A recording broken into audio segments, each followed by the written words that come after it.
So did you just graduate and start a new job? Congratulations! Welcome to the corporate world. In this video, I'll be covering some potential benefits that your company may offer and how and why you should take advantage of them and more. So let's get to it, and I also want to quickly thank Ladder for sponsoring this video, and I'll talk about their platform a little bit later. So the first category of company benefits that we'll be talking about is your retirement fund. So we all know about the 401k, and you probably heard you should definitely be contributing to your 401k every year, but why? So the 401k is pre-tax money you put into a retirement fund, and when we say pre-tax, that means this money isn't being taxed now, but will be taxed later in the future. And the reason why you want to do this is because let's say you make 100k a year right now. Let's say you're going to contribute $15,000 to your 401k. So now, if you take out that $15,000, you're only going to be taxed for this year for $85,000 worth of income, whatever amount that's going to be taxed on. So it's like, instead of making 100k this year, on paper you only made 85k this year, so you get taxed less. Now that 15k, you're going to be investing in because your 401k is a retirement fund. You can buy like index funds, mutual funds, whatever your company plan allows you to. And then that money's going to be growing and growing and growing. And then when you're retired, you don't have a job, you're going to be needing to withdraw out some money every month to pay for living expenses. And at this point, it's nice because that $15,000 you deducted, that's going to be taxed now. Since you're retired, you're making like at the very bottom tax level bracket amount of income per year. So that $15,000 will be taxed at a much lower rate than that $15,000 that would have been taxed back in the day when you're making 100k a year. But another reason why you want to contribute to your 401k is that your company might actually have a matching program where, like a lot of companies, they might say things like, we'll match your 401k contributions up to 5%. So let's say you make 100k a year. If you put in 5k into your 401k, your company will also put in 5k into your 401k. So you're basically doubling your money for free. So why wouldn't you do that, right? So a lot of people, sometimes they say, I'm not going to contribute the maximum amount to my 401k, which is like $19,500 a year, but they'll contribute at least up to the amount where they will get the maximum match from their company because it's literally free money. So make sure to check if your employer has a 401k matching plan, and I would highly suggest to at least contribute up to that amount. Next up is the HSA, and before we jump into that, I quickly want to talk about Ladder, which is today's sponsor. So as an undergrad, you may have noticed it's a little bit hard nowadays to find jobs and career advice on popular networks such as LinkedIn and others because,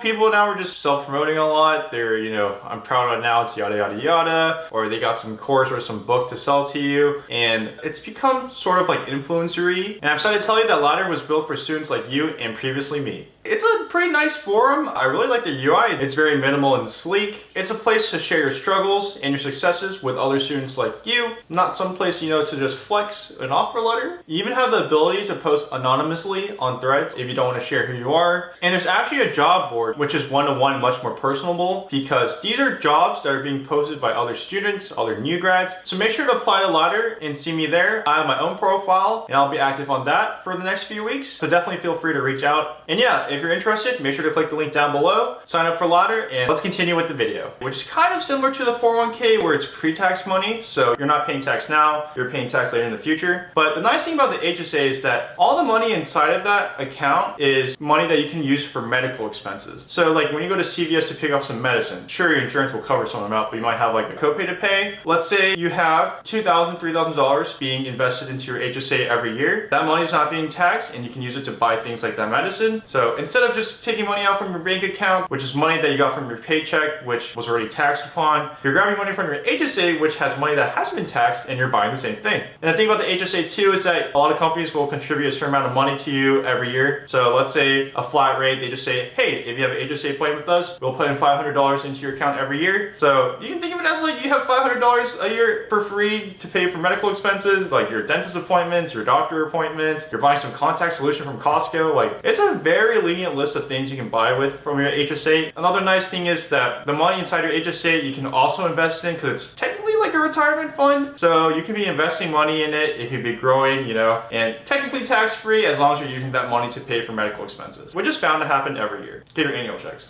So the next category is company-wide discounts and reimbursements. So you might not have noticed, but a lot of websites like car rental companies, hotel agencies, flight agencies, they actually have a lot of corporate discount codes, and based on your company, they might have a special code for that. And honestly, sometimes these discounts go up really high. I've seen 40 to 50% off a lot of times for rental cars for my company. And I didn't know about this. I've always been booking with, like Costco rentals, Lyft rentals. And after finding out about this, I'm never going going back to that, there's a ton of things that you might have discounts on. Like, I don't even know, like your AT&T mobile plan, you can get a huge discount with your company buying like TVs, monitors, even games. Like, you never know. Like, a lot of companies have a lot of discount codes. They just don't share with everyone. So make sure to check those out. And then another thing is that a lot of times your company will reimburse you for classes, workshops, and things like that. So let's say you're participating in like a part-time night school MBA program. Your company might be willing to pay up a certain amount for tuition if you want to take workshops on like self-growth, or if you want to attend a conference that's related to your current projects or work. You know, you could be being paid on those days off while you're at the conference, and that conference might be covered because, you know, it's pertaining to the work you do. As long as it's something related to your career growth, a lot of times your company will be down to pay for it. So make sure to take advantage of that because it's free and you're also, you know, gaining more skills for your career. Don't forget too, a lot of times companies will pay for your gym memberships, which if that doesn't get you in the gym, I don't know what will. So make sure to check those out, and let's get on with the next category. And that is stock options. So also known sometimes as ESPP, Employee Stock Purchase Plan. Most companies follow a similar type of plan, but to give you a generic idea, how stock option plan works is that your company will give an offering of you to purchase the company stock at around like a 15% discount, maybe twice a year. A company might, for example, say there'll be the beginning price, which is at January, and there'll be the end price at June. And whichever the two are lower, we'll give you that price and also give you a 15% discount on that price. So this way, you're guaranteed to be making profit because you're buying the stock at a discount. You can usually sell this stock immediately, so you're just making free cash. But if you believe in your company, then you know you could be holding on to the stock for later. But this is nice because let's say in January the stock was $100, and now in June the stock price is $120. They're already giving you a lower price at $100 to buy it at, and then you're getting additional 15% discount on that, so you're getting a great bang for your buck. And then maybe for the second offering for the stock, it goes from July to December. Maybe in July it's high again, it's 130, but now in December the stock's only back to 100. You're also safe because they choose to lower the two's price, which is 100, and they give you a 50% discount on that, so it's still cheaper than the current price. So stock options, your company's not gonna let you put your entire salary into it because, you know, that's just basically multiplying your salary every year. So your company will have a limit onto how much money you can contribute into your stock option plan. But in my opinion, if you have the ability to, you should definitely put in the maximum amount possible because it's basically guaranteed free money. So yeah, those are some company benefits that you may or may have not known about, reasons why you should participate or take advantage of them. And if you are starting your job, I wish you the best. Welcome to the corporate world. And if you enjoyed this video, make sure to like the video, subscribe if you want, and let me know in the comments down below of any video ideas you'd like me to make. And I'll see you for the next video. Peace. Started working on the phones, we was making plays. I can't see my mama cry another fucking day. Unless it's by the only son, I ain't getting paid. I treat this shit like